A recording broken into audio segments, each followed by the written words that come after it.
His fingers dug into my arm. It hurt. It hurt so bad I wanted to scream, but my throat was tight. "Please," I whispered. "Let go." Brad didn't let go. He squeezed harder. I felt his nails cutting into my skin through my thin sweater. Brad was big. He was an elite wolf, the kind with money and power. I was nobody. I was just the scholarship student, the Omega, the girl who didn't belong at elite academy. "I'm talking to you, runt," Brad growled. His voice was low and mean. I could smell him. He smelled like stale sweat and too much cheap body spray. It made my stomach turn. I tried to pull my arm back, but he was too strong. He was an alpha, and I was weak. The classroom was loud. People were laughing. I looked around, desperate for help. 20 other students were in the room. Some were on their phones. Some were watching us. They were smiling. They liked this. They liked seeing the poor girl get bullied. I looked at the teacher's desk. Mr. Henderson was there. He was grading papers. He didn't look up. He knew what was happening. He could hear Brad growling at me. But he did nothing. No one ever did anything. "Look at me when I talk to you," Brad snapped. He used his other hand to grab my chin. He forced my head up. His eyes were dark, full of hate. "You think you're smart? You think because you got a perfect score on the history test, you're better than us?" "No," I managed to say. My voice shook. "I don't think that, liar." He shoved me backward. My lower back hit the edge of my desk. Pain shot up my spine. I bit my lip to stop from crying. I promised myself I wouldn't cry. Not in front of them. Not again. "You took that spot from a wolf who deserved it," Brad spat. He stepped closer. He was so close I could feel the heat radiating off his body. "My cousin didn't get in because of you, because the school needed a charity case. I earned my spot," I whispered. I shouldn't have said it. I knew it was a mistake as soon as the words left my mouth. The room went quiet. The laughter stopped. Brad's face turned red. The veins in his neck popped out. "What did you say?" he hissed. I couldn't breathe. The air in the room felt heavy. It felt like a storm was about to break. I said. "I earned it," I repeated, though my voice was barely a squeak. Brad laughed. It was a cold, cruel sound. "You earn nothing. You are nothing. You're just a weak little Omega who needs to be taught a lesson." He raised his hand. I flinched. I closed my eyes, waiting for the hit. I could hear my own heart pounding in my ears. Thump, thump, thump. It was so loud. "Teach her, Brad," someone yelled from the back of the room. "Show her where she belongs," another girl shouted. I waited for the pain. I waited for his hand to strike my cheek, but it didn't happen. Instead, a sound ripped through the air. Boom. It sounded like a cannon going off.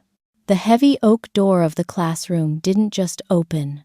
It exploded inward. Wood splinters flew everywhere. The metal hinges screamed as they were ripped from the frame. The whole room froze. Brad stopped.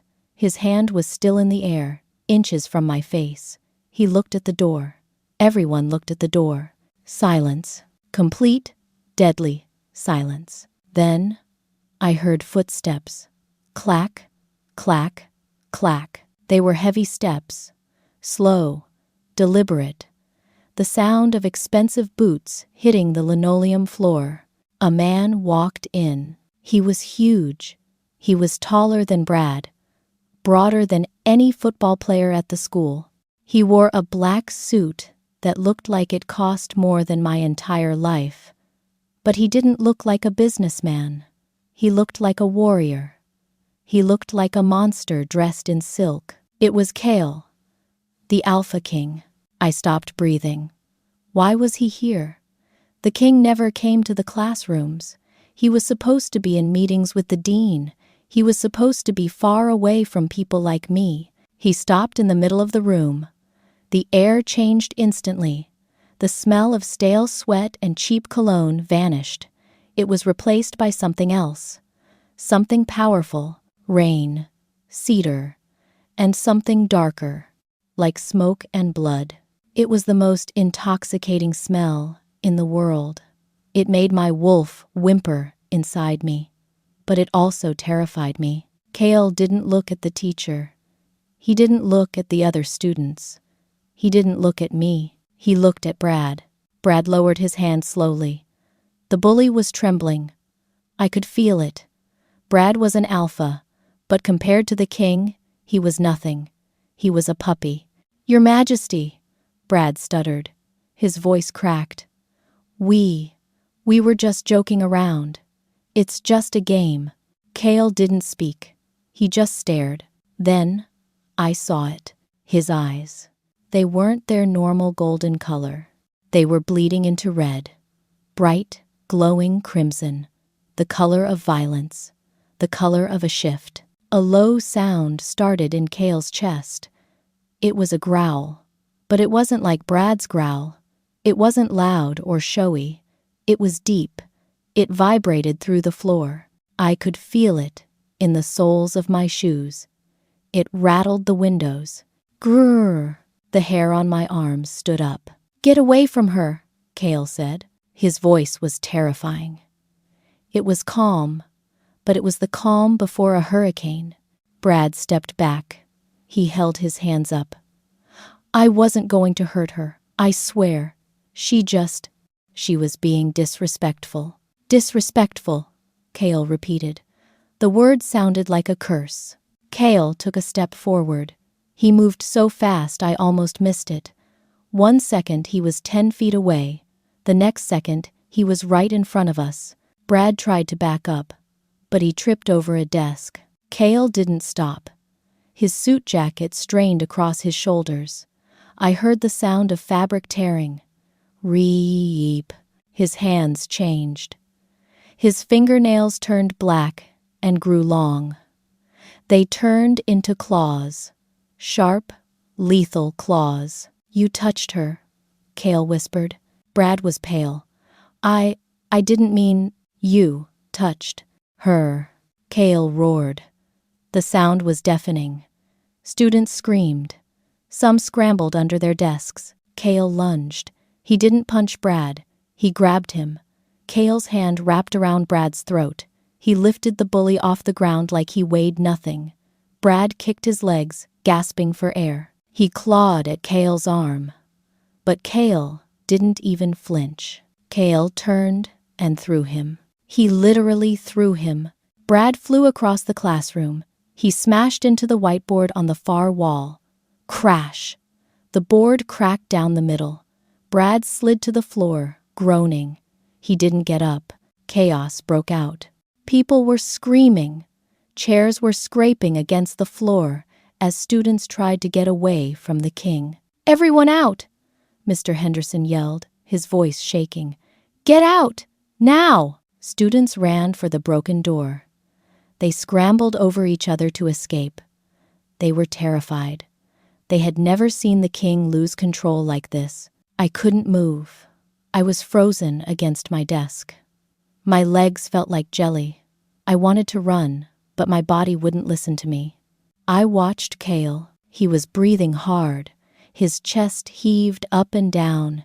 His suit was ruined. His claws were out. His eyes were still glowing that scary, beautiful red. He turned slowly. The room was empty now. Just the unconscious bully in the corner. And us. Kale looked at me. I pressed myself back against the desk. "Please," I whispered. I was more scared of him than I was of Brad. Brad was a bully. Kale was a killer. Everyone knew the stories. He was the ruthless king. He didn't have mercy. He took a step toward me. I looked down at the floor. "I'm sorry," I said quickly. "I didn't mean to cause trouble. I'll leave. I'll pack my bags. Please don't hurt me." He didn't stop. I could see his polished shoes coming closer. They stopped right in front of me. I squeezed my eyes shut. I waited for him to yell. I waited for him to tell me to get out of his school. Instead, I felt heat. His hand didn't grab me. It didn't squeeze. His large, rough hand cupped my cheek. His palm was hot. It felt like fire against my cold skin. But it was gentle. My eyes flew open. Kale was leaning down. His face was inches from mine. He wasn't looking at my face. He was looking at my arm. He was looking at the red marks where Brad had grabbed me. A fresh growl ripped from his throat. It was louder this time, angrier. "Who let this happen?" he snarled. He wasn't talking to me. He was talking to the universe. He looked into my eyes. The red was swirling with gold now. He looked crazy. He looked possessed. "Did he hurt you?" he asked. His voice was rough, like gravel. I couldn't speak. I just nodded a tiny bit. His jaw clenched. I could hear his teeth grinding together. "He will die for this," Kale vowed. "They will all die for this." "King Kale," I stammered. "Why? Why do you care?" He looked shocked that I asked. He moved his hand from my cheek to the back of my neck. His fingers tangled in my hair. He pulled me closer. I could smell the cedar and rain everywhere. It was overwhelming. It made me dizzy. He leaned in until his lips brushed against my ear. I shivered. "Why?" he whispered. He pulled back just enough to look me in the eye. The intensity in his gaze made my knees buckle. If he wasn't holding me up, I would have fallen. He looked at the empty door where the students had run. Then he looked back at me. He raised his voice so it echoed off the walls. He wanted everyone to hear, even the people hiding in the hallway, "Because you are not just a student, Luna," he growled. His thumb traced my lower lip. I gasped. "You are not a scholarship case. You are not an Omega." He grabbed my waist with his other hand. He pulled my body flush against his hard chest. I could feel his heart hammering against his ribs. It was beating as fast as mine. "You are my mate," he roared. The words hung in the air. My mate. The king's mate. My brain stopped working. That was impossible. I was nobody. He was the king. He had rejected me years ago, or at least, he had ignored me. He had never looked at me. "And," he continued, his voice dropping to a dark, possessive snarl that made my toes curl. "You belong to me." He looked over my shoulder at the unconscious body of Brad. Then he looked at the door. He bared his fangs at the empty hallway. "She is mine," he roared. The sound shattered the windows. Glass rained down on the floor. He looked back at me, his eyes wild and desperate. "And if anyone touches you again," he promised, "I will burn this entire kingdom to the ground." The glass from the windows lay on the floor like diamonds. It crunched under Kale's heavy boots. I couldn't move. I was still pressed against his chest. His heart was beating so hard it felt like it was punching my ribs. Thump, thump, thump. It matched my own. "Mine," he whispered again. He wasn't roaring this time. He was looking right at me. The red in his eyes was slowly fading back to gold, but the intensity was still there. It burned. I pushed against his chest. My hands were shaking. "Let me go," I said. My voice was small. He didn't let go. He held me tighter. "No, never again." "You have to," I said. I felt tears pricking my eyes. "Everyone is watching." He looked around the room. It was true. The students who hadn't run away were peeking through the broken door frame. Teachers were gathering in the hallway. I could hear whispers. I could smell their fear. They were terrified of him. But I wasn't just terrified. I was confused. And I was hurt. "You rejected me," I whispered. Kale froze. His body went rigid against mine. "I didn't," he said quickly. I never rejected you, Luna. I stayed away. You walked past me, I said, the memory hurting my chest. Last year, by the library, I knew you were my mate. I felt the bond snap into place. I looked at you, and you looked at me with cold eyes, and walked away. I did it to protect you, he growled. You were too young. You were human-born. If the pack knew, they would have eaten you alive. I was waiting until you were strong enough. I am not strong enough, I shouted. I surprised myself. I surprised him too, he blinked. I am just a scholarship student, I yelled. And now you put a target on my back. You didn't protect me, Kale. You just destroyed my life. He looked stunned. He opened his mouth to speak, but a loud voice interrupted us. Your Majesty, what is the meaning of this? It was Dean Miller. He pushed through the crowd of students in the hallway. He looked pale. He looked at the broken door. He looked at the shattered windows. Then he looked at Brad, who was still unconscious on the floor. Is he dead? The dean asked, his voice trembling. Kale didn't even look at the body. He kept his eyes on me. He moved his body to block me from the dean's view. He was shielding me. He is alive, Kale said coldly. Unfortunately, Your Majesty, you cannot attack students, Dean Miller said. He walked into the room, stepping over the glass. This is a school, not a battlefield. He touched my mate. Kale snarled. The dean stopped. His mouth fell open. He looked at me. Her? The scholarship girl? Kale growled. It was a low, dangerous sound. Watch your tone, Miller. You are speaking about your queen. Queen. The word made me feel sick. I wasn't a queen. I was Luna. I liked reading books and hiding in the back of the class. I didn't want this. We need to go, Kale said to me. He grabbed my hand. It isn't safe here anymore. Now that the pack knows, the enemies will know too. Pack your things. No, I said. He stopped. He turned to look at me. What? I said no. I pulled my hand away. He held on tight for a second, then his fingers loosened in shock. I ripped my hand free. I'm not going with you. I have finals next week. I have a life. You have no life without me, he stated. He didn't say it to be mean. He said it like it was a fact, like gravity. We are bonded. You will come to the palace. I am not your prisoner, I screamed. I am trying to keep you alive, he roared back. The dean stepped between us. Your Majesty, perhaps we should discuss this in my office?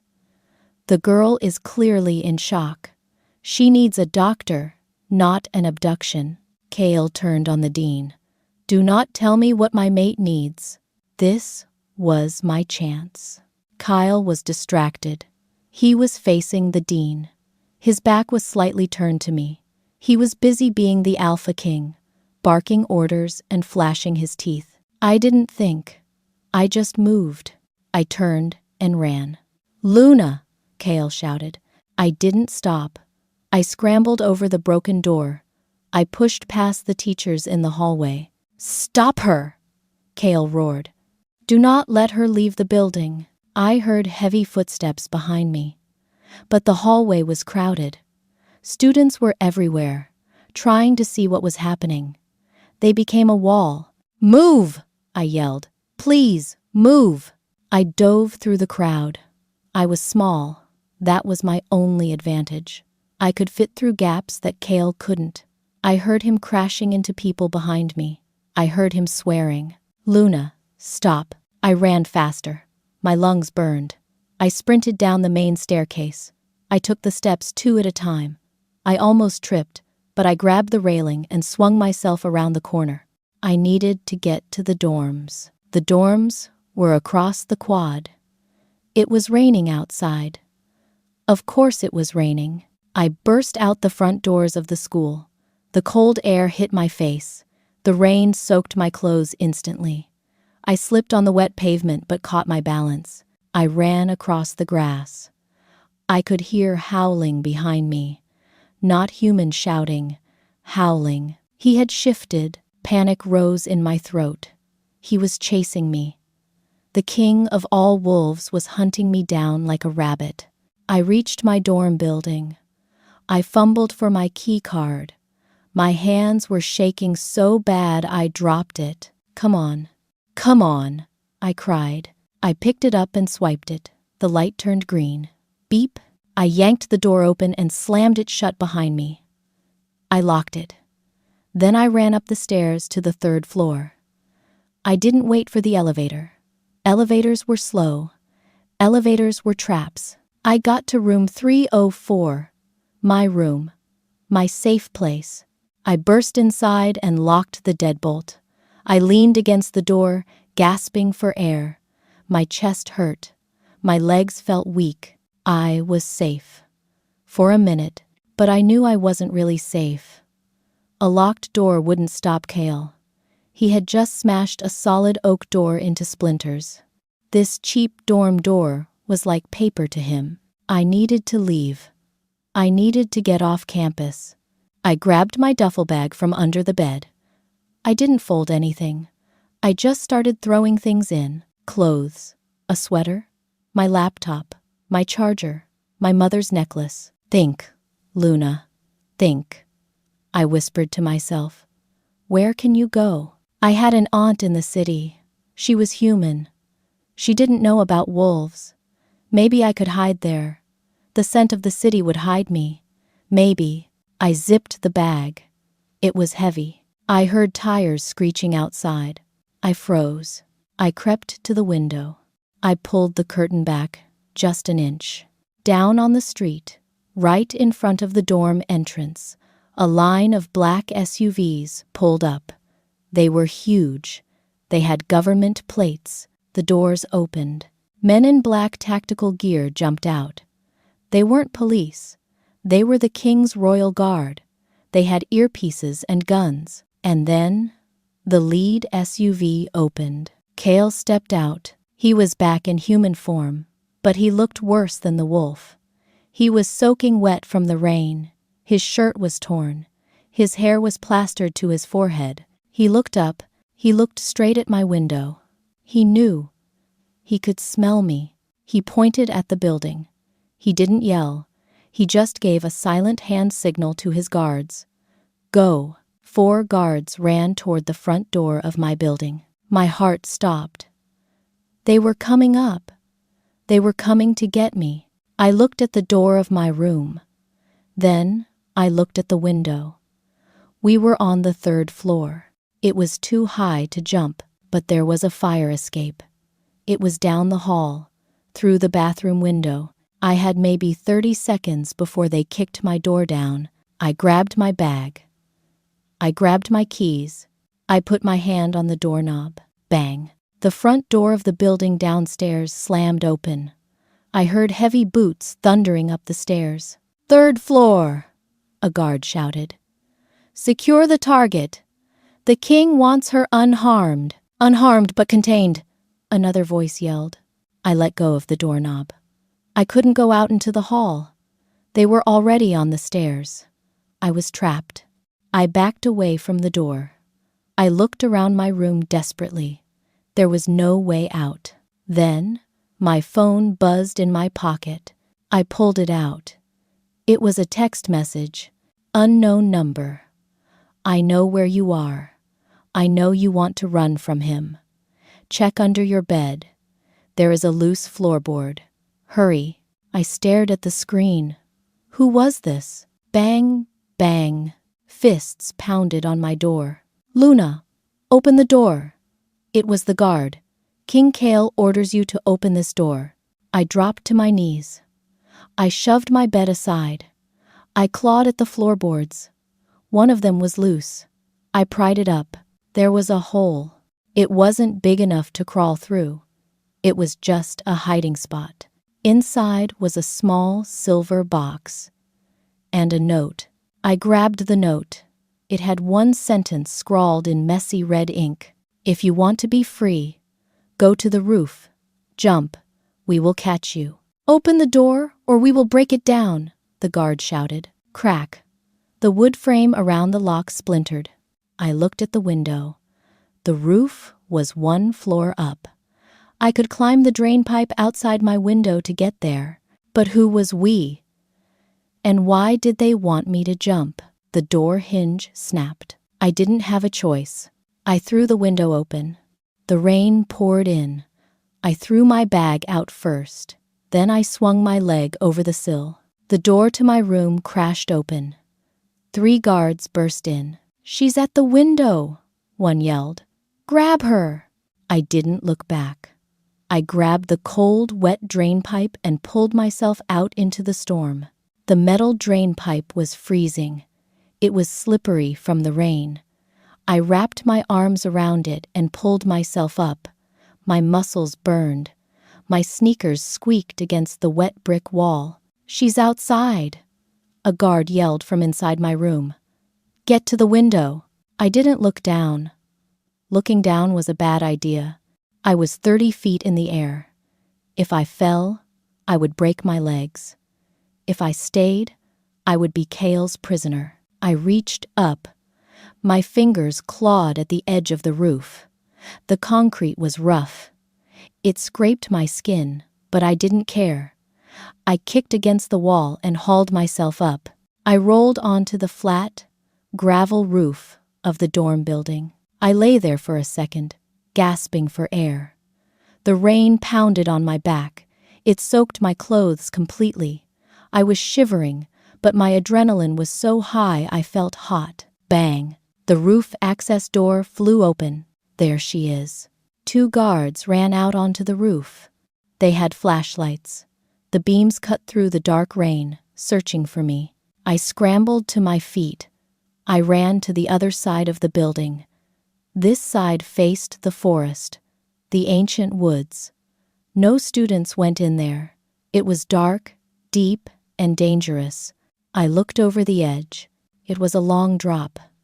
Too long. But there was a tree. An old, giant oak tree grew close to the building. Its thick branches reached out like arms. One branch was about 6 feet away from the roof edge.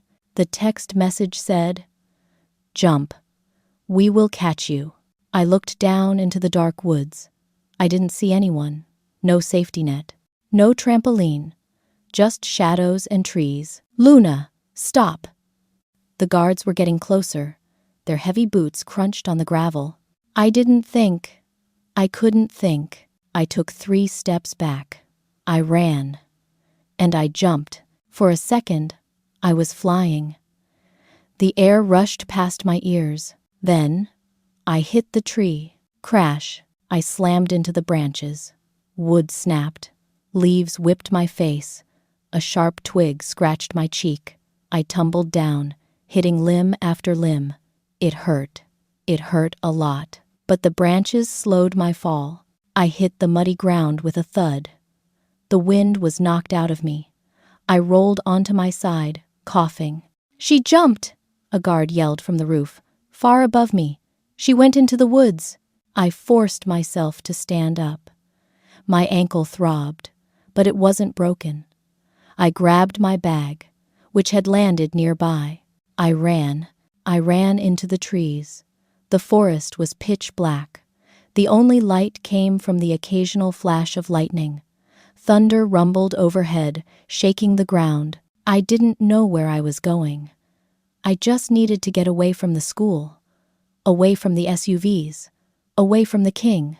I ran for what felt like 10 minutes. Branches tore at my clothes. Mud sucked at my shoes. Then, a sound cut through the storm. "Aroo!" A howl. It wasn't a normal wolf howl. It was deep. It was powerful. It sounded like pure rage. It was Kyle. He was coming. And he was angry. I ran faster. I pushed my legs to move. "Please," I whispered to the moon. "Please help me." I smelled him before I saw him. Not Kale. Someone else. The wind shifted. It brought a scent to me. It smelled like wet dog, dirt, and something rotten. It wasn't the clean, crisp scent of the elite pack wolves. I slowed down. I saw a clearing ahead. There was an old service road that cut through the woods. A black van was parked there. The engine was running. The headlights were off. My phone buzzed again. Unknown number. The black van. Get in. Hurry. I stopped at the edge of the trees. I stared at the van. Was this the we from the text? Were they here to help me? Maybe it was my aunt. Maybe she sent friends to save me. The side door of the van slid open. "Luna?" a voice called out. It was a woman's voice. It sounded kind. "Yes?" I stepped out of the trees. I was soaking wet, muddy, and bleeding from the tree scratch. Did you send the text?" A woman stepped out of the van. She was older. She wore a long coat. She smiled. But the smile didn't reach her eyes. "We did, honey," she said. "We knew the king would come for you. We wanted to get you to safety." I took a step toward the van. "Thank you." I didn't know who else to trust. "You can trust us," she said. She held out a hand. "Come on. We have warm blankets and hot tea inside. We'll take you far away from him." I walked closer. I was so cold. The idea of a warm blanket sounded like heaven. But then I got closer. The smell hit me again. Rotten meat, old blood. It was the smell of rogues. Wolves who had been kicked out of their packs for crimes. Murderers. Thieves. I stopped. I was 5 feet away from the woman. I looked at her hand. Her fingernails were dirty. There was dried blood under them. I looked at the van again. In the back, in the shadows, I saw movement. Big men, waiting. "Who are you?" I whispered. I took a step back. The woman's smile dropped. Her face changed. It became hard and cruel. "Get her," she snapped. 3 men jumped out of the back of the van. They were fast. They were shifting as they moved, hair sprouting on their arms, teeth lengthening. "No!" I turned to run back into the woods, but I was too slow. A hand grabbed my hair. "Ah!" I screamed. My head was yanked back. "Gotcha, little princess." A man growled in my ear. His breath smelled terrible. I kicked him. I slammed my heel into his shin. "Ow, you little witch." He slapped me. Hard. My head snapped to the side. I tasted blood in my mouth. "Don't bruise her too much," the woman yelled. "The boss wants her pretty for the bait." "Bait? Let me go," I screamed. I fought with everything I had. I scratched the man's face. I bit his arm. "Hold her still." Another man grabbed my legs. They lifted me off the ground. "Kale," I screamed his name. I didn't mean to. It just came out. "Kale." "Shut her up," the woman ordered. I saw something silver flash in the moonlight. A needle. "No, please," I begged. The man jammed the needle into my neck. Fire shot through my veins. It burned. Then, instantly, it turned to ice. My vision went blurry. My arms felt heavy. I couldn't move them. The men dragged me toward the van. "Heavy for a little thing, isn't she?"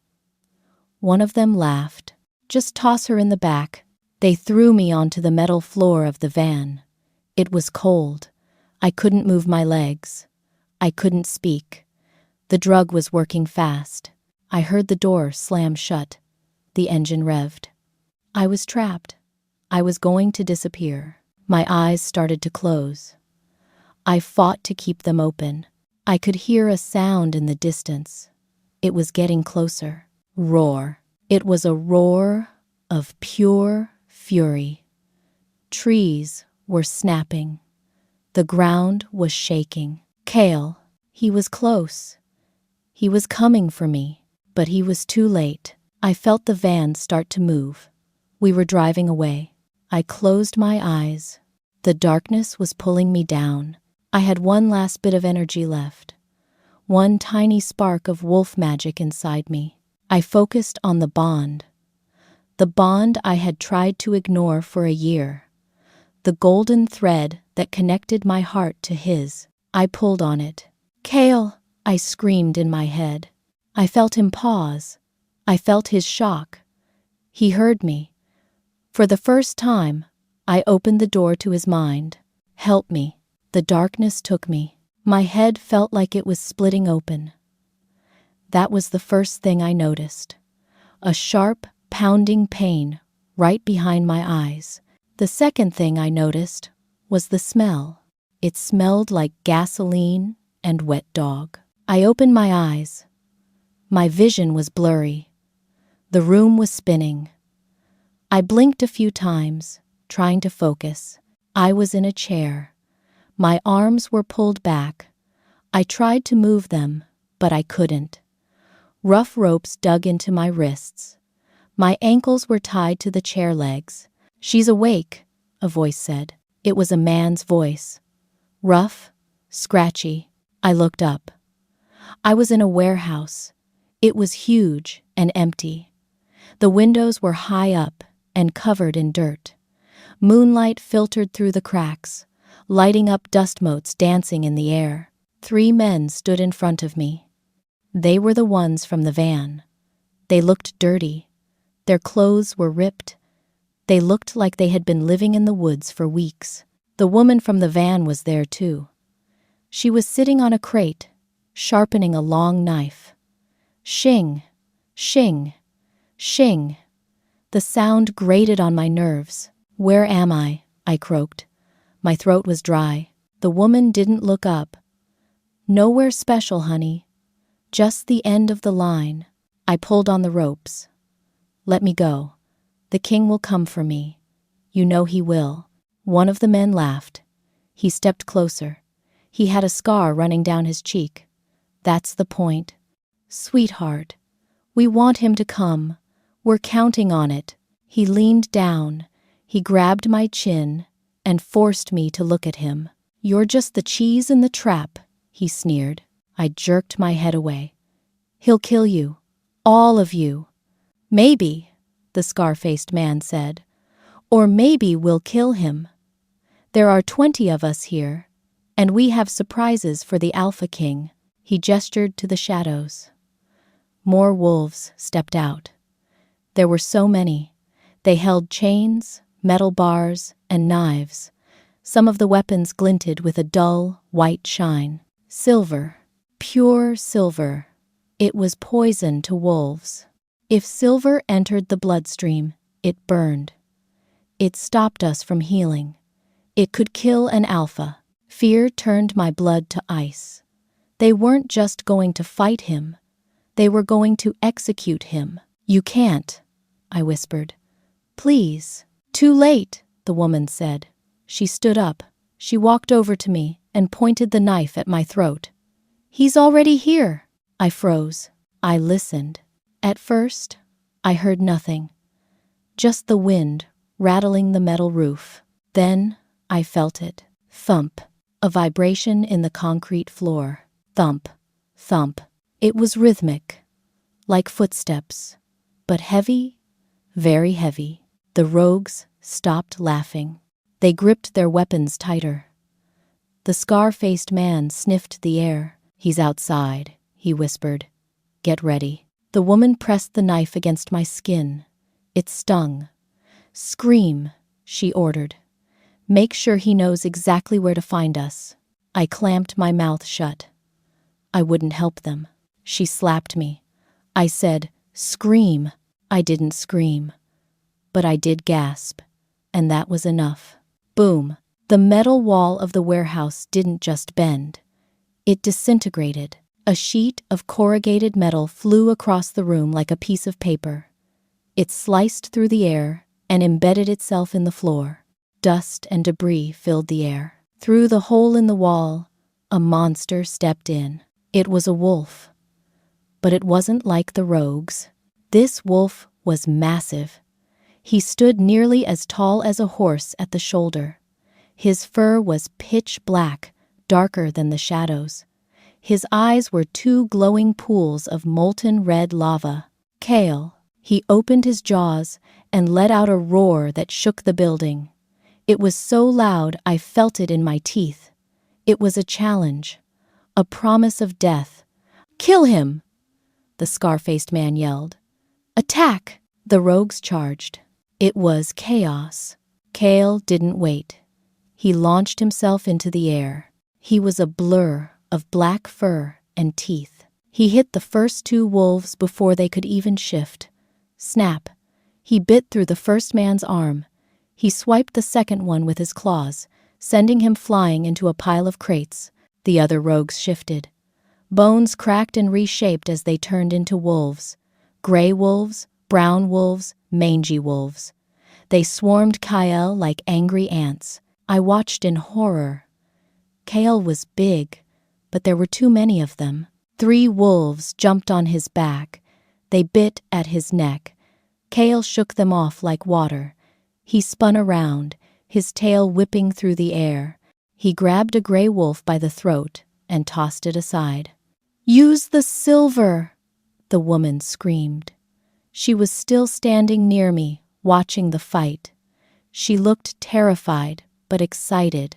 A man ran forward with a silver spear. "Kale, watch out!" I screamed. Kale heard me. His ears twitched, but he was distracted. A brown wolf had bitten his leg. Kale turned to snap at it. The man with the spear lunged. Schlunk. The spear tip buried itself in Kale's shoulder. Kale roared in pain. It was a high, terrible sound. The smell of burning flesh filled the air. The silver was sizzling in his wound. He stumbled. "Get him down!" the scar-faced man yelled. "He's weak!" 5 wolves jumped on him at once. They dragged him to the ground. They bit and clawed. "No!" I pulled at my ropes. I pulled so hard my wrists bled. "Get off him!" Kale was on the ground. He was buried under a pile of enemies. I couldn't see him. I could only hear the snarls and the tearing of flesh. My heart stopped. Was this it? Was the king going to die in a dirty warehouse because of me? No. A low vibration started. It grew louder. The pile of wolves on top of Kale shifted. Then it exploded. Kale erupted from the pile. He was bleeding from a dozen wounds. The silver spear was still sticking out of his shoulder, but he was not dead. He was furious. He went into a frenzy. He wasn't fighting like a soldier anymore. He was fighting like a beast. He ripped the throat out of the wolf nearest him. He crushed the skull of another with one paw swipe. He moved so fast I couldn't track him. Blood sprayed the concrete. The rogues realized their mistake. They realized they couldn't win. Fear took over. "Run!" someone yelled, but Kale didn't let them run. He chased them down. He was a black shadow of death. He killed them at the door. He killed them by the windows. Finally, only the woman was left. She stood next to me. She was shaking. She held the knife to my throat again. Her hand was trembling so bad the blade nicked my skin. "Stay back," she shrieked. "Stay back or I kill her." Kale stopped. He stood in the center of the carnage. His chest was heaving. Blood, his and theirs, dripped from his fur. The silver spear was still in his shoulder. He looked at the woman. His red eyes narrowed. He took a step forward. "I said stop," she yelled. "I'll do it." Kale didn't growl. He didn't roar. He shifted. The sound of bones rearranging filled the quiet room. The black fur receded. The snout shortened. A moment later, Kale stood there in human form. He was naked. He was covered in sweat and blood. The silver spearhead was broken off, buried deep in his deltoid muscle. The skin around it was black and angry. He looked like a god of war. "You have 3 seconds," Kale said. His voice was hoarse. I, the woman stammered. 1, Kale counted. He took a step. Stay away. 2. The woman panicked. She raised the knife to stab me, but she was too slow. Kale moved faster than a human eye could follow. He crossed the 10 feet between them in a heartbeat. His hand shot out. He grabbed her wrist. Crack. He broke it. She screamed and dropped the knife. With his other hand, he grabbed her throat. He lifted her off the ground. You touched her, he whispered. He didn't wait for an answer. He tightened his grip. There was a sickening crunch. He dropped her body to the floor. Silence. The warehouse was dead silent. Kale stood there, swaying slightly. He turned to me. The red was fading from his eyes. They were gold again. Soft gold. Luna, he breathed. He reached into his pocket. No, he was naked. He looked around, spotted a knife on the floor, and picked it up. He knelt beside me. His hands were covered in blood, but he was gentle. He cut the ropes on my ankles. Then he cut the ropes on my wrists. I was free. I tried to stand up, but my legs were numb. I stumbled. Kale caught me. His skin was burning hot, fever hot. I got you, he whispered. I have you. I pulled back to look at him. Kale, your shoulder, the silver. He looked down at the wound. A black vein was spreading from the injury, going up his neck.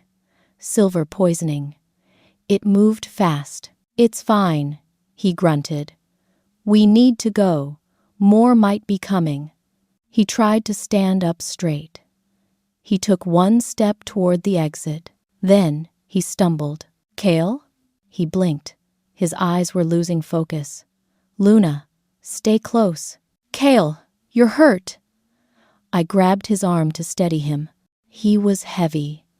So heavy. I'm fine, he slurred. His knees buckled. He fell. He didn't catch himself. He just crashed to the concrete floor, pulling me down with him. Kale. I scrambled over to him. I put my hands on his chest. It was slippery with blood. Kale, wake up. I slapped his cheek. He didn't move. His breathing was shallow and ragged. The black lines from the silver wound were getting longer. They were reaching toward his heart. He was the strongest alpha in the world. He had just killed 20 wolves to save me. And now he was dying. I looked around the empty warehouse. There was no one to help. No guards, no doctors, just dead bodies and the cold wind. I was alone. I looked at the silver metal buried in his flesh. I knew what I had to do. If I didn't get it out, he would be dead in minutes. But I was just a student. I wasn't a doctor. I got queasy at the sight of blood. I looked at his face. He looked peaceful now. Don't you dare die on me, I whispered. You don't get to save me and then leave. I put my hands on the broken spear shaft sticking out of his shoulder. My hands shook. This is going to hurt, I told him. Even though he couldn't hear me, I took a deep breath, and I pulled. Kael's body arched off the floor. A terrible, strangled cry ripped from his throat. Squelch. The sound made my stomach turn. The broken shaft of the silver spear slid out of his shoulder. It was coated in black blood. I threw the metal piece across the room. It clattered against the concrete. I'm sorry, I sobbed. Blood poured from the wound. It wasn't slowing down. The silver had acted like a plug. Now that it was gone, the wound was open. Kale, stay with me. I ripped off my sweater. I was left in just my tank top, shivering in the cold air. But I didn't care. I wadded the sweater up into a ball. I pressed it hard against the hole in his shoulder. He groaned. His eyes fluttered open for a second, then rolled back. He was burning up. The fever from the silver poisoning was instant. His skin felt like a furnace against my hands. You are the Alpha King, I told him fiercely. You don't die. You heal. Do it. Heal. I pressed harder. My arms shook with the effort. Minutes passed. It felt like hours. Slowly, the bleeding started to slow down. His breathing smoothed out. It was still ragged, but he wasn't gasping anymore. The black veins on his neck stopped growing. He was fighting it, but we couldn't stay here. The warehouse was full of dead bodies. It smelled like death. And if those rogues had friends, they would be coming back. I needed to move him. I looked around. The rogue's black van was still parked outside the broken wall. The engine was off, but maybe the keys were in it. I ran to the dead woman, the leader. I searched her pockets. I tried not to look at her face. My fingers brushed cold skin. I found a key fob. Okay, I whispered. Step 1. I ran to the van. I opened the back doors. Then I ran back to Cale. He was huge. He was heavy muscle and dense bone. I was small. I grabbed him under his arms. Up, I grunted. Come on, Cale. Help me a little. He was dead weight. I pulled. My heels slipped on the blood-slicked floor. I gritted my teeth. I called on that tiny spark of wolf strength inside me. Move. I dragged him. Inch by inch. My muscles screamed. I dragged him out of the warehouse, across the dirt, to the back of the van. Getting him into the van was the hardest thing I had ever done. I had to lift his upper body, prop him up, then lift his legs. I was sweating and crying by the time I got him inside. I climbed in the driver's seat. My hands were shaking so bad, I dropped the keys twice. Finally, I started the engine. I drove. I didn't know where I was going. I just drove away from the school, away from the city. I drove deep into the ancient woods. I remembered a story my dad used to tell me.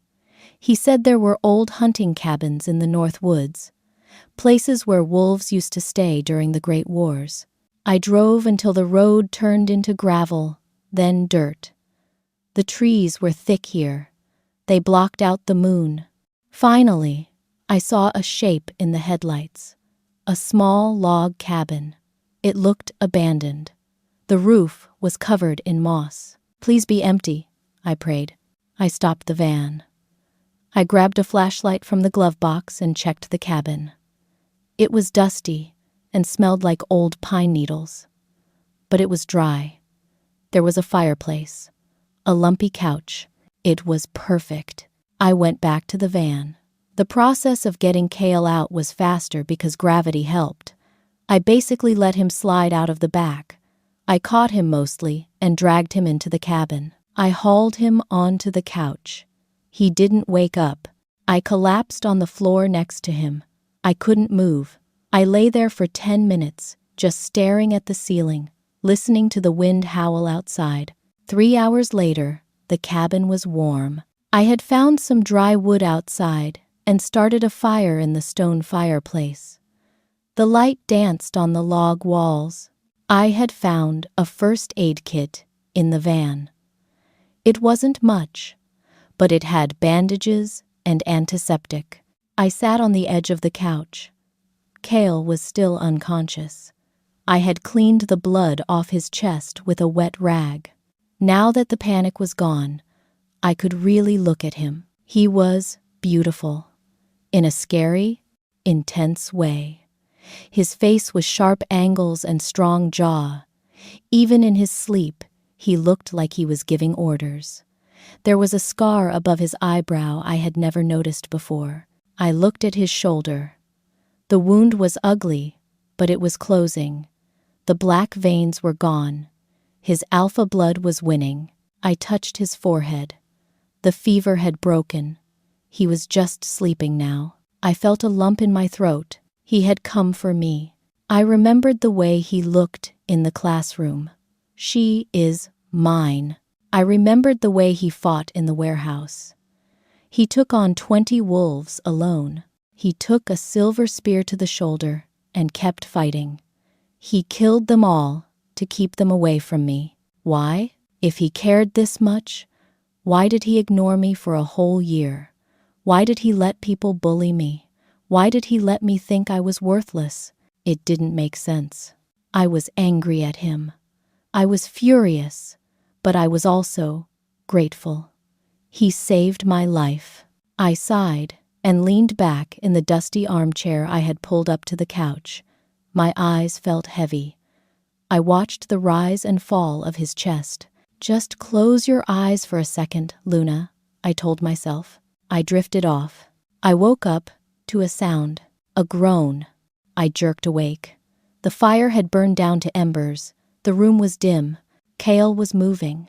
He tried to shift his weight, and his face twisted in pain. He hissed through his teeth. "Don't move," I said softly. He froze. His head snapped toward me. His eyes were open. They were gold, bright, intelligent gold. "Luna?" His voice was a wreck. It sounded like he had swallowed broken glass. "I'm here," I said. I stood up and walked to the couch. "You're safe." He looked around the cabin. He looked confused. "Where?" "An old cabin in the North Woods," I explained. "I drove us here. The rogues are dead." He blinked slowly. He looked down at his shoulder. He saw the white bandages I had wrapped around him.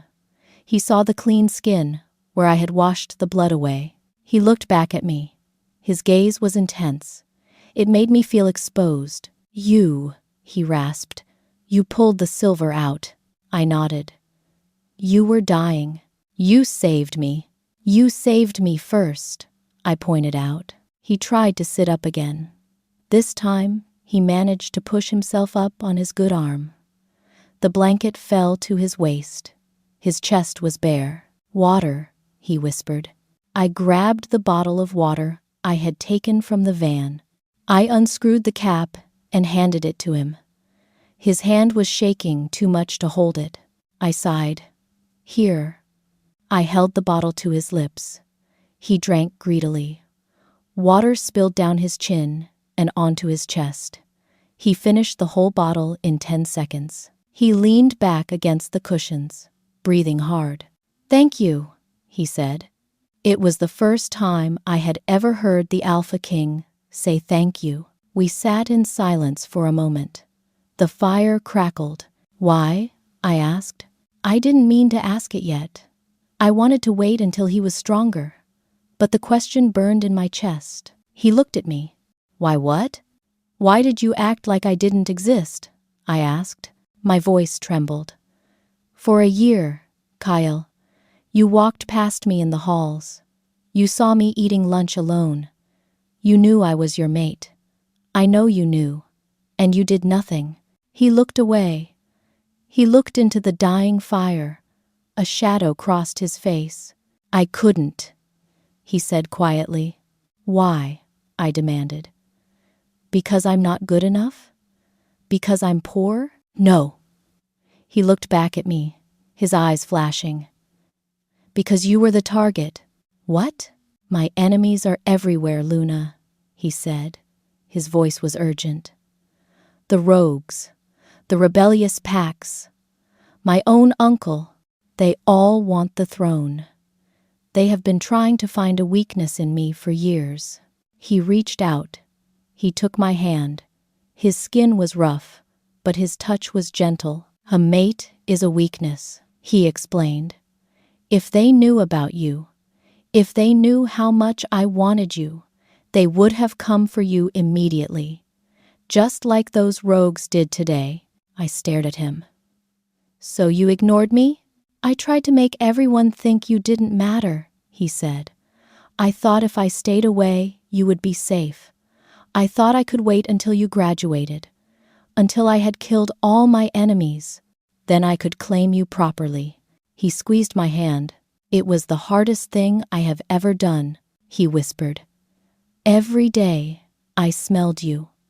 Every day I wanted to talk to you. I watched you, Luna. I always watched you. I made sure you had the scholarship. I made sure you had the best dorm room. You watched me get bullied, I said. He flinched. I didn't know it was that bad.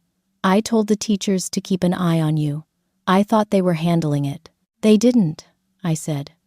They were scared of the rich kids. I know that now, Kale said. I made a mistake. A terrible mistake. He pulled my hand, trying to draw me closer. His eyes were pleading. I tried to protect you by staying away, he said. But I failed. I see that now. I won't make that mistake again.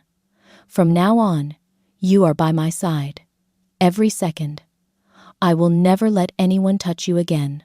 It sounded romantic. It sounded like the speech in a movie. But as I looked at him, I didn't feel romantic. I felt cold. I thought about the lonely nights in my dorm. I thought about Brad shoving me into the lockers. I thought about the way I felt like trash for a whole year. He had the power to stop it. He had the power to make me happy. And he chose not to. He chose to lie. I pulled my hand away. He looked hurt. Luna? I stood up. I backed away from the couch. You think that makes it okay? I asked. My voice was low. I was trying to save you, he repeated. You didn't save me, I said. I felt the anger rising up, hot and fast.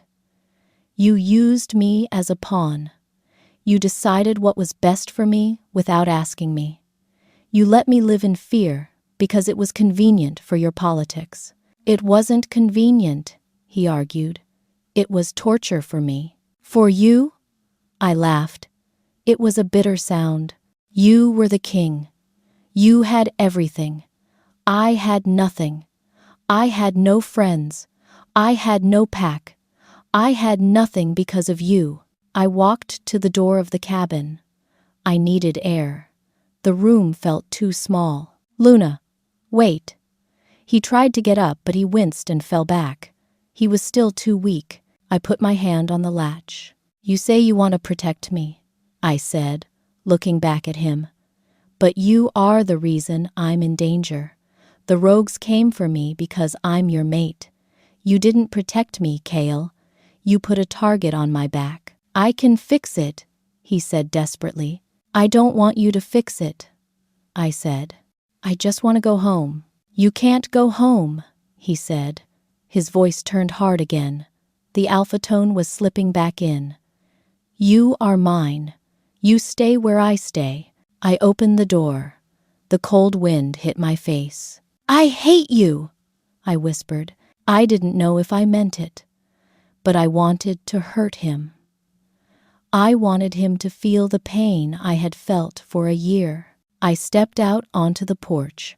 Luna, he shouted. I slammed the door shut. I stood on the porch, wrapping my arms around myself. It was pitch black outside. The storm was over, but the woods were silent. Too silent. I took a deep breath. I just needed a minute. Then, I heard it. A twig snapped. It came from the side of the cabin. I froze. Kale? I asked. Maybe he had forced himself up and followed me out. No answer. I took a step forward, peering into the darkness. Who's there? A shape stepped out from behind a large pine tree. It wasn't a wolf. It was a man. He was wearing a long gray coat. He had silver hair and a kind face, but his eyes were cold. He held a crossbow in his hand. It was aimed right at my chest. Hello, my dear, he said smoothly. I recognized him. I had seen his picture in the history books at school. It was Lord Vane, Kale's uncle, the one who wanted the throne. You have something that belongs to me, he smiled. I reached for the door handle to run back inside, to scream for Kyle. Ah, Vane said. He lowered the crossbow slightly. Don't wake the king. He's tired. Let's let him sleep. Forever. Behind him, yellow eyes appeared in the darkness. 5 pairs. 10 pairs. A whole pack of wolves emerged from the trees. I was trapped. I stared at Lord Vane. He smiled, his finger tightening on the trigger of the crossbow. Thwack. I threw myself backward just as he fired. The arrow, no. The bolt whizzed past my ear. It slammed into the wooden doorframe with a dull thud. I grabbed the door handle and pulled. I slammed the heavy door shut and threw the deadbolt. My hands were shaking so hard I could barely slide the metal lock into place. "Luna?" Cale's voice came from the couch. He was trying to sit up. "What happened?" I smell rot." "It's your uncle," I whispered. I backed away from the door. "It's Vane. He's outside. He has wolves with him." Cale's eyes widened. The gold in his irises flared. He tried to stand, but his legs gave out. He fell back onto the dusty cushions, groaning. The wound on his shoulder was bleeding again. "Vane," Cale growled. The sound was deep and full of hate. He followed the rogues. He waited for me to get hurt. "He wants to kill you," I said. "He said he wants the throne." From outside, a voice echoed through the wooden walls. "Come on out, nephew," Vane shouted. He sounded cheerful, which made it scarier. "I know you're in there. I can smell your blood. You're dying, aren't you?" Cale let out a snarl. "I will rip his head off." "We are trapped," I said. I looked at the windows. There are wolves on all sides. I saw yellow eyes in the trees. "Block the door," Cale ordered. "Move the table." I ran to the heavy oak table in the center of the room. It was solid wood. I pushed it. It barely moved. "Use your legs," Cale instructed. He was watching me, frustration written all over his face. He hated being weak. He hated watching me do the work. I dug my heels in and pushed. Scrape. The table slid across the floor. I jammed it against the front door. It wouldn't stop an army, but it would slow them down. "We need help," I said. I patted my pockets and found my phone. "I need to call someone. The police won't come out here, but maybe I can call Ben." "Ben?" The air in the room changed instantly. It got colder. Cale sat up straighter. He ignored the pain in his shoulder. His eyes locked onto my phone. "Who is Ben?" he demanded. "He's a friend," I said, my fingers flying over the screen. "He's in the engineering department. He has a truck. Maybe he can—" "No," Cale growled. "What do you mean, no? We are going to die." "You are not calling another male," Cale snapped. "Put the phone away." I stared at him. "Are you serious? There is a killer outside with a crossbow, and you are jealous?" "I am not jealous," he lied. He looked furious. "I am your king, and you are my mate. You do not ask other males for protection. You rely on me." "You can't even stand up," I yelled. "Give me the phone, Luna." "No." I hit the call button. Kyle moved. It was a blur of motion. Even injured, he was faster than a human. He lunged from the couch. He grabbed my wrist. His grip was tight. He snatched the phone from my hand. "Cale." He looked at the screen. He saw the name, Ben. He growled at the phone like it was an enemy. Then, he threw it. He threw it hard. The phone hit the stone fireplace and shattered. Glass and plastic flew everywhere. "You broke it!" I screamed. "That was our only chance." Cale didn't apologize. He grabbed my shoulders and pinned me against the wall. He was heavy. He leaned his weight on me because he couldn't support himself. His face was inches from mine. He smelled like fever and anger. "You do not need him," Cale hissed. His eyes were wild. "You have me. I will kill Vane. I will kill all of them. But you do not look at other men. You do not call them. Do you understand?" "You're crazy," I whispered. My heart was pounding. "You're possessive and crazy." "I am a wolf," he said. his voice dropping to a rough whisper. "And you are mine. Mine to protect. Mine to keep." He leaned in closer. His nose brushed against my neck. He took a deep breath, inhaling my scent. "Say it," he commanded. "Say you are mine." I looked into his eyes. I saw the fever. I saw the fear behind the anger. He was terrified of losing me, so he was trying to control me. "I am not a thing you can own, Kale," I said bravely. He froze. Outside, Vane laughed. "Having a lover's quarrel?" Vane called out. "Don't worry, it will be over soon. Boys, get the torches. Let's smoke them out." "Torches?" I whispered. "They're going to burn the cabin down." Kyle released me. He stumbled back, leaning against the wall for support. The adrenaline was fading, and the pain was coming back. He looked pale. "They won't burn it yet," Kale said, breathing hard. "Vane wants the satisfaction of killing me with his own hands. He wants to see me beg." "Well, you're doing a great job of helping him," I snapped. I looked at the pieces of my broken phone on the floor. "You just destroyed our lifeline because of your ego." Kyle looked at the phone, then back at me. He rubbed his face with his hand. I wasn't thinking." The wolf took over. "I'm sorry." "Sorry isn't enough," I said.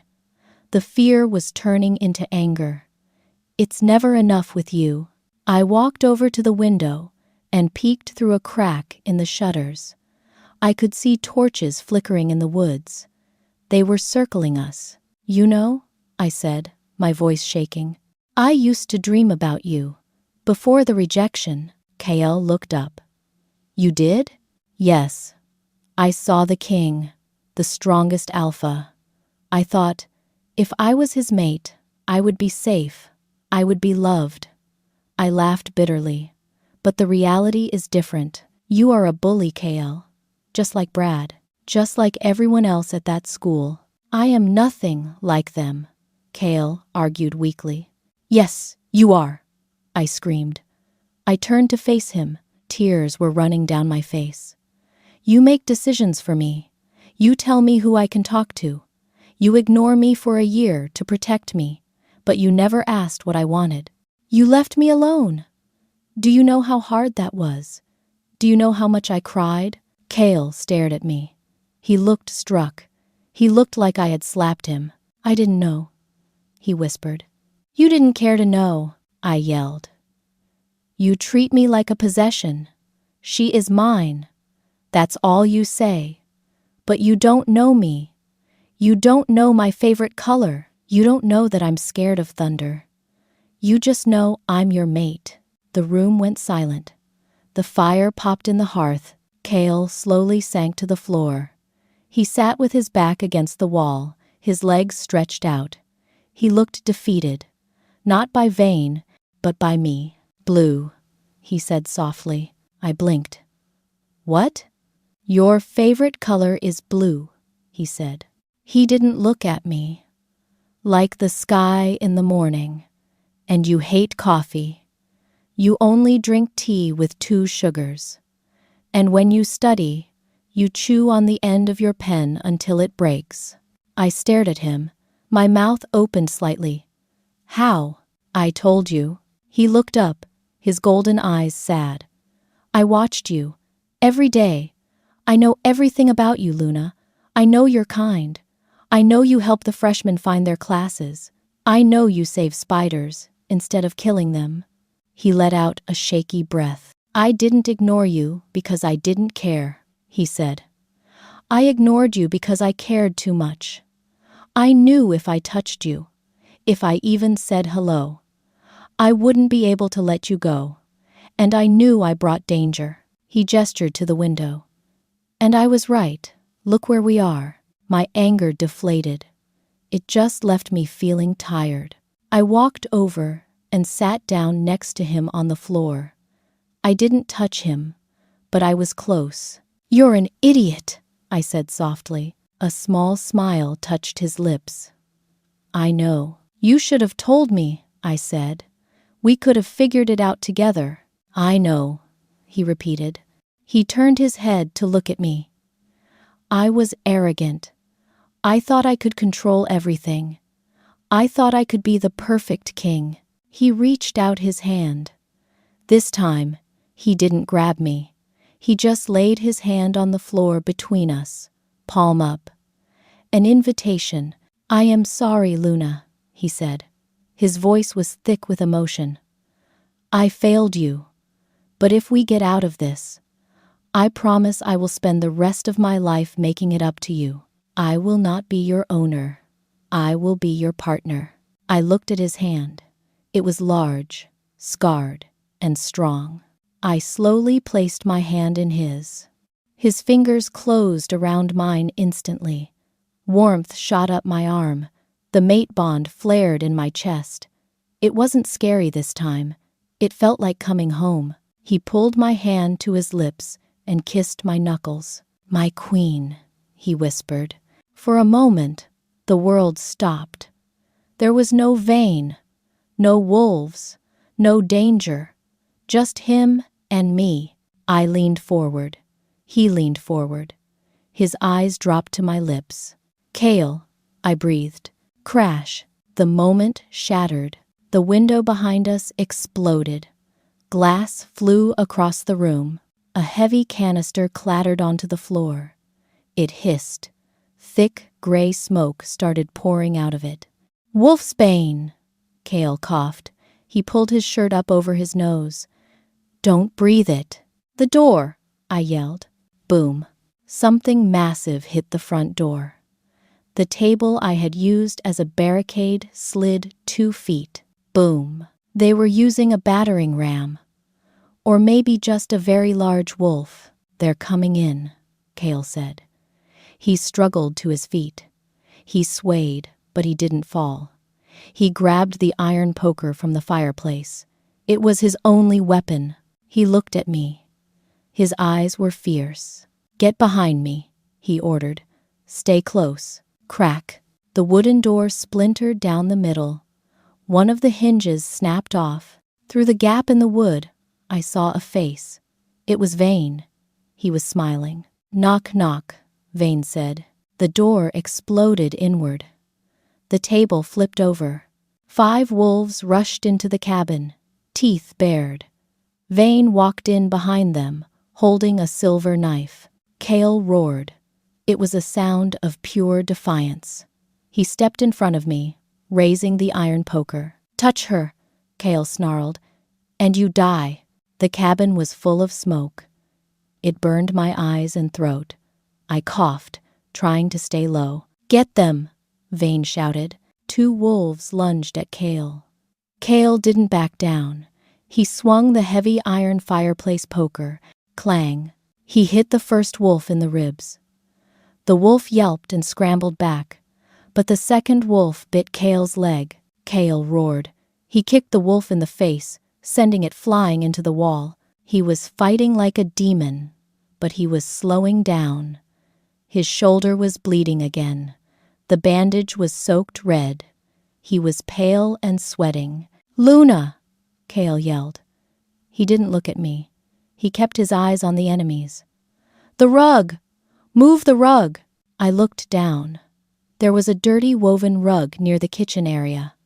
I ran over and kicked it aside. Underneath was a wooden handle, a trap door. "It leads to the creek!" Kale shouted. He swung the poker again, keeping the wolves back. "Go! Run to the water! They won't be able to track your scent." "What about you?" I screamed. "I will hold them off." He turned to look at me for 1 second. His eyes were desperate. "Please, Luna, go. If you die, I die." I looked at the trap door. It was my escape. I could run. I could survive. Then I looked at KL. He was swaying. He was barely standing. If I left, he would be dead in 2 minutes. Vane would kill him slowly. I looked at Vane. The older man was laughing. He wasn't even fighting yet. He was letting his minions do the work. "Run, little mouse," Vane sneered. Something inside me snapped. I was tired of running. I was tired of being the victim. I was tired of people telling me I was weak. I looked around. On the floor, near the fireplace, was a heavy log of firewood. I grabbed it. It was heavy, rough bark scratching my hands. "No," I said. Cale froze. "What?" "I said no," I yelled. I ran back to his side. I stood right next to him. I held the log up like a baseball bat. "We fight together," I told him. Kyle stared at me. Shock replaced the pain in his face. Then pride shone in his golden eyes. A deep, rumbling growl started in his chest. It wasn't a growl of anger. It was a growl of power. "Together," he agreed. Vane stopped laughing. He looked annoyed. "Fine," Vane sighed. "If you want to die together, that can be arranged." Vane dropped his human disguise. His body cracked and shifted. Fur sprouted. His snout elongated.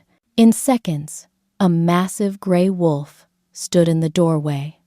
He was huge, almost as big as Cale, and he was fresh. "He wasn't injured," Vane howled. The other wolves backed away. This was a challenge. Alpha against alpha. Cale looked at me.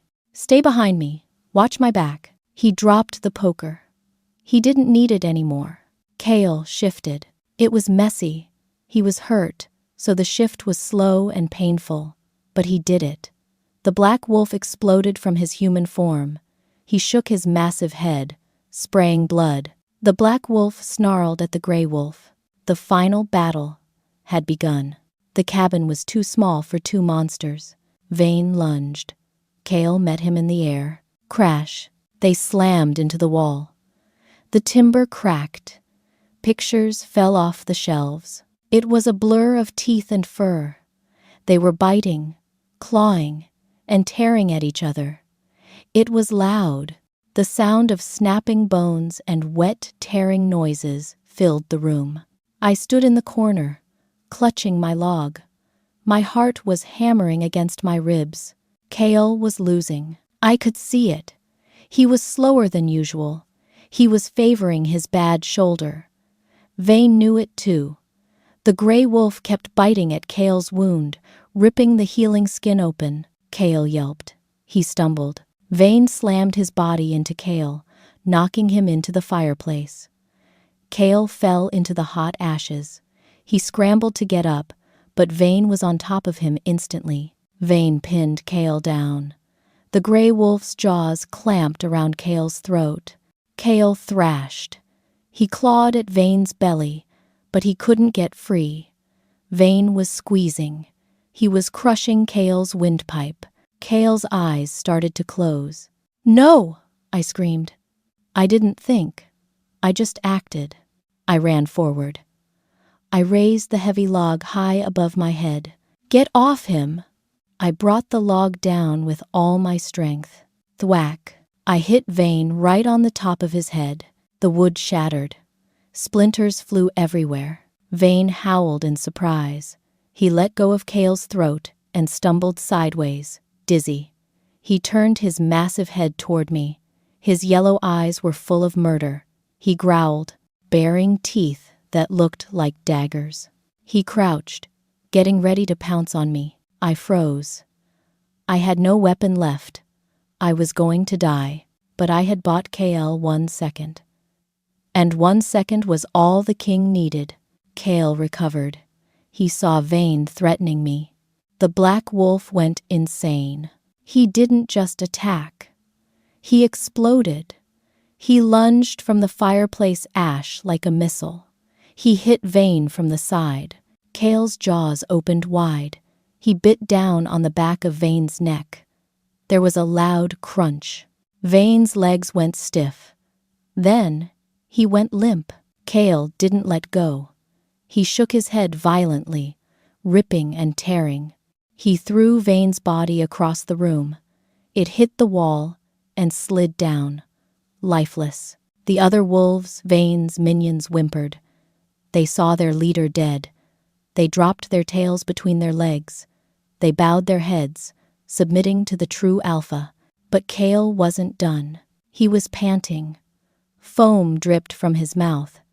His eyes were glowing so bright red they looked like lasers. He was covered in ash and blood. He turned toward the other wolves. He snarled. He wanted to kill them all. He was feral. The pain and the rage had taken over his mind. "Kale!" I called out. "It's over. You won." He didn't listen. He took a step toward the cowering wolves. He was going to slaughter them. Then he turned his head. He looked at me. I stopped breathing. His eyes were empty. There was no recognition, no gold, only red rage. He didn't see Luna. He didn't see his mate. He only saw another target. He growled at me. A low, menacing sound. He took a step toward me. "Don't move!" A voice shouted from outside. Lights flooded the cabin. Flashlights' beams cut through the smoke. "Your Majesty, stand down." It was the Royal Guard. Kale's real guards. They had finally found us. 10 men in tactical gear rushed into the broken doorway. They had tranquilizer guns raised. They aimed them at Kale. "He's gone feral," one guard yelled. "He doesn't know who he is. Take the shot." "No!" I screamed. I jumped in front of Kale. "Miss, get out of the way. He will kill you," the guard shouted. "He's in a blood frenzy." Kale roared behind me. The sound vibrated through my back. He was getting ready to jump. If he jumped, they would shoot him. "Do not shoot him," I ordered. My voice was loud. It was steady. I didn't sound like a scholarship student anymore. I sounded like a queen.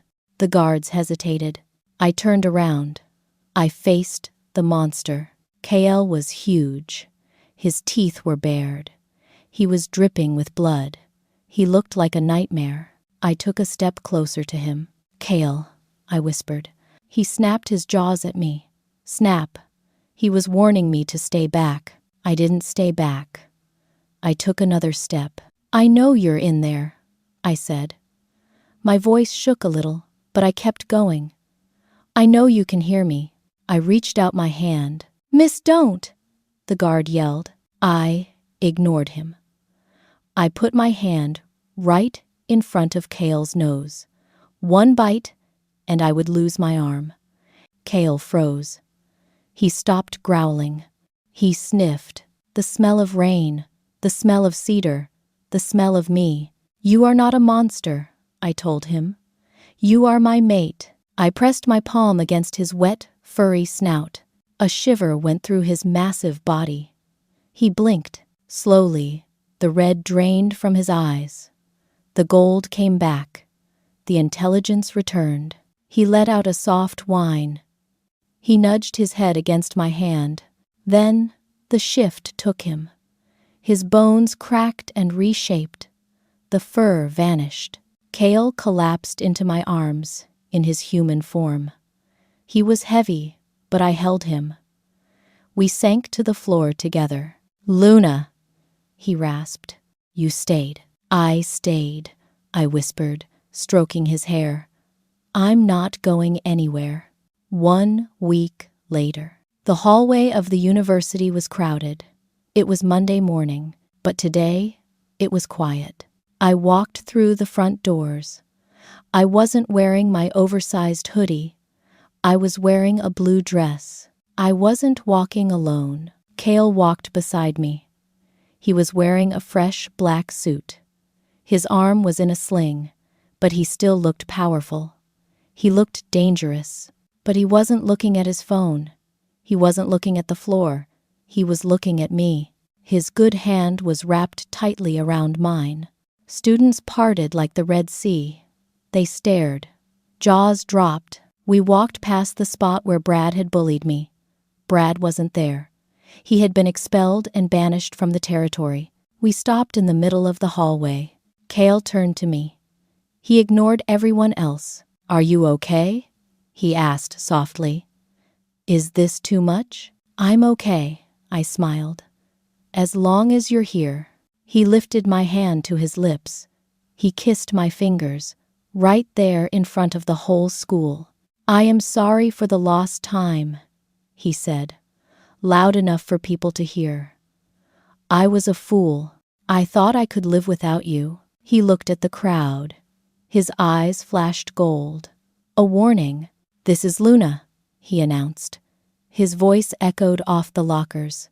She is my mate. She is your queen. And if anyone disrespects her. He didn't finish the sentence. He didn't have to. Everyone remembered the classroom door.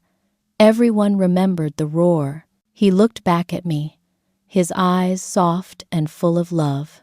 Let's go to class, he said. I think I'm going to be late, I teased. I'm the king, he grinned, squeezing my hand. I'll write you a note. We walked down the hall together, hand in hand. I wasn't the lonely girl anymore, and he wasn't the lonely king. We were a pack of two, and that was all we needed.